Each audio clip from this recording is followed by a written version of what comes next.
我今天看到一家店，840块就是5根鹅掌，什么鹅？妈妈的好大鹅吗？走，踢馆去。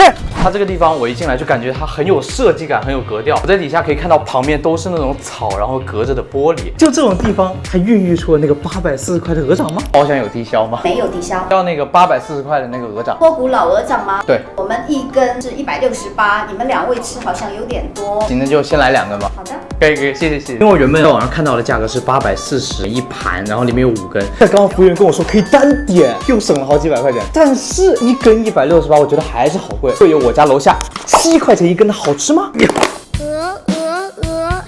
曲项向脱胎换骨，没想到吧？我还带了点绿。不是，这是2根吗？对，这不大吗？这个有点高下立判了。这个呢是168一根的，这个是7块钱一根的，它大概有我手掌这么大。而且它刚一上来，我就可以闻到很香的卤香味。但是大鹅小鹅它不都是鹅吗？是怎么样？你是脚大走的路走得多吗？那还是得凭味道说话。老规矩，我们先从便宜的尝起。它卤香味很浓郁，吃到嘴里会有那种甘甜的感觉，它的皮特别有胶质感，真的蛮好吃的。那既然我家楼下7块钱一根都这么好吃，那这个168一根的会好吃成什么样呢？我们现在就来试一下。